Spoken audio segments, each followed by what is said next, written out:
अस्सलाम वालेकुम फ्रेंड्स, कैसे हैं आप लोग। दोस्तों आज मैं आपको W1209 थर्मोस्टेट की मुकम्मल सेटिंग आपको बताऊंगा कि कैसे आपने W1209 की सेटिंग करके इसे अपनी इंक्यूबेटर मशीन के अंदर या ब्रूडर के अंदर इंस्टॉल करना है।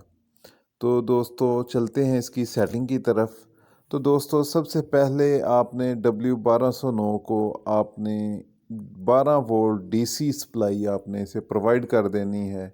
डीसी की दो तारें जो हैं ये यहाँ पर राइट साइड पे आपने लगा देनी है और अडाप्टर लगाने के बाद ये इसका सेंसर है, सेंसर आप लगा दें इसके साथ और जो कि टेम्परेचर को सेंस करेगा। और ये 12 वोल्ट का अडाप्टर ये लगा दें।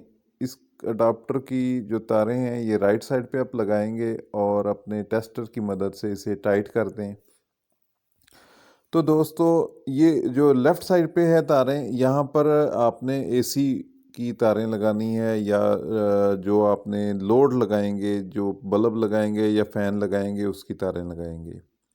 तो दोस्तों इसके ऊपर ये 3 बटन्स हैं। सबसे पहला बटन जो है ये मेन्यू का या सेटिंग का, दूसरा प्लस का और तीसरा माइनस का है। ये 3 बटन्स हैं, इनकी मदद से हम मुकम्मल सेटिंग करते हैं W1209 की।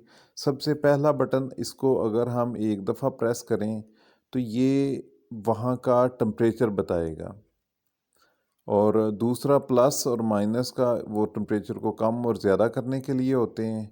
ये इसकी मदद से आप टेम्परेचर को ज़्यादा भी कर सकते हैं, कम भी कर सकते हैं।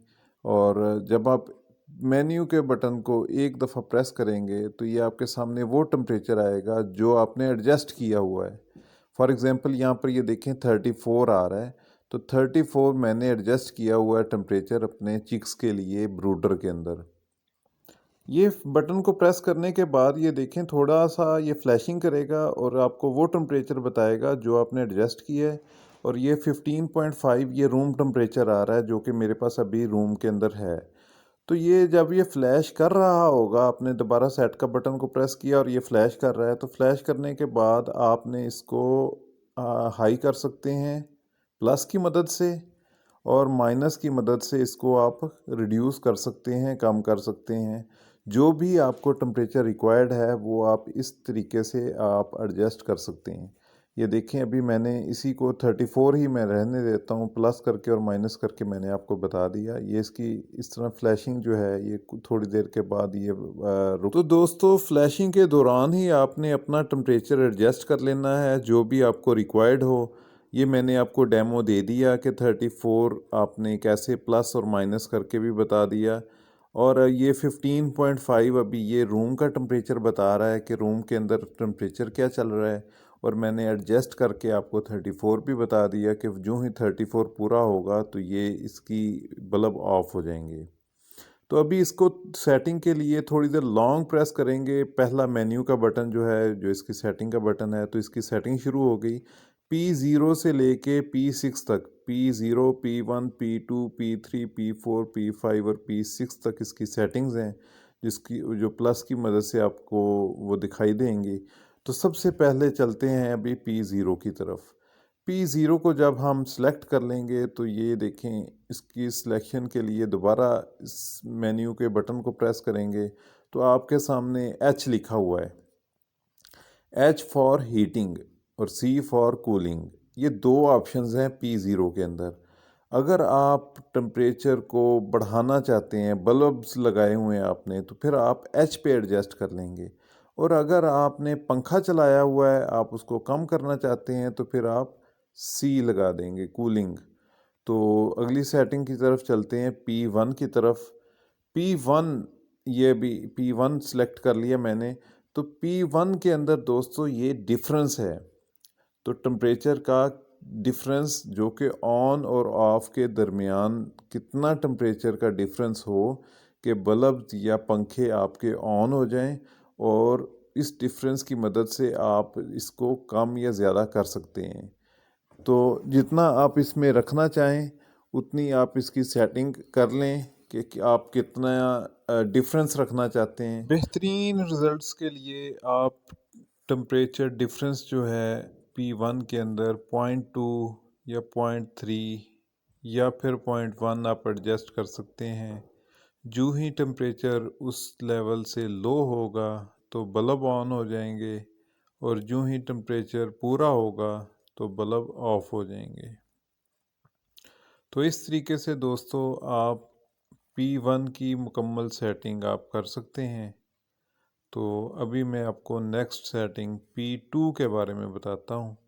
तो इसी तरह P2 दोस्तों मैक्सिमम टेम्परेचर है, कि मैक्सिमम कौन सा टेम्परेचर जिसके अंदर थर्मोस्टेट जो है वो आपका काम करेगा। तो ये टेम्परेचर जो है 110 डिग्री सेंटीग्रेड आप रख लें, कि इसके अंदर अंदर टेम्परेचर के अंदर अंदर जो है ना आपका थर्मोस्टेट जो है वो एक्यूरेट काम करे। इसी तरह से P3 है minimum temperature, minimum low temperature के कितना लो से लो टेम्परेचर होगा जिसके अंदर थर्मोस्टेट जो है वो एक्यूरेसी दे सकता है।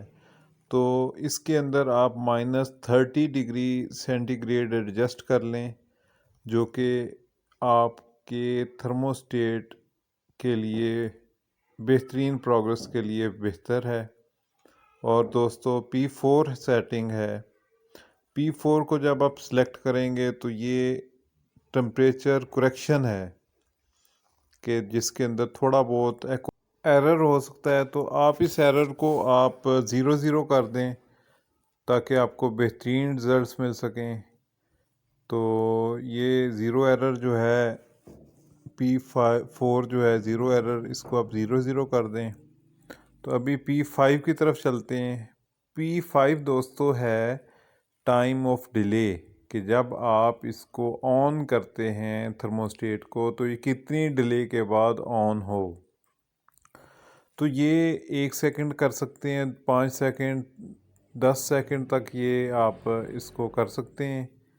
तो जितना आप डिले करना चाहें, आप कहते हैं कि उसी टाइम पे ऑन हो जाए, तो आप इसको 0 कर दें, तो ये उसी टाइम पे ऑन हो जाएगा। तो आप इसे 10 सेकंड भी कर सकते हैं। तो जितना आप इसे बरकफ करना चाहें आप इसको अपने मुताबिक एडजस्ट कर सकते हैं। तो मैंने इसे 0 कर दिया, या 1 कर देता हूँ। तो दोस्तों आगे P6 की सेटिंग की तरफ अभी चलते। P6 जो है ये अलार्म है असल में। इसके अंदर अलार्मिंग सिस्टम रखा जा सकता है, इसके साथ कनेक्ट किया जा सकता है, कि जो ही आपका टेम्परेचर इंक्रीज़ हो जाए या डिक्रीज़ हो जाए तो ये अलार्म आपको बताएगा कि आपका टेम्परेचर ज़्यादा हो गया है या कम हो गया है। तो इस अलार्म को आप इसके साथ एडजस्ट कर सकते हैं, लेकिन वो अलार्म अलग से लगाना पड़ता है। तो आप अगर लगाएंगे अलार्म तो फिर उसके साथ आपको ऑन करना पड़ेगा। अगर अलार्म आप नहीं लगा रहे तो इसको साथ फिर आप इसकी सेटिंग में इसको ऑफ कर देंगे। नेक्स्ट इसमें जो फैक्ट्री रीस्टोर सेटिंग है कि वो कैसे होती है। अगर सेटिंग डिस्टर्ब हो जाए और आप इसकी फैक्ट्री रीस्टोर सेटिंग करना चाहें तो प्लस और माइनस के बटन्स को इकट्ठा प्रेस करने से फैक्ट्री रीस्टोर सेटिंग हो जाएगी, जो कि इसकी इनिशियल सेटिंग होगी जो कि फैक्ट्री वालों ने की है वो हो जाएगी। मैं उम्मीद करता हूँ कि आप W1209 थर्मोस्टेट की सेटिंग खुद से कर सकते हैं। और अगर आपको मेरी वीडियो पसंद आई हो तो इसे लाइक ज़रूर करें और कमेंट्स दें, और मेरे चैनल को सब्सक्राइब करें। Thank you very much. अल्लाह ताला आपको जज़ाए खैर दे। बहुत शुक्रिया।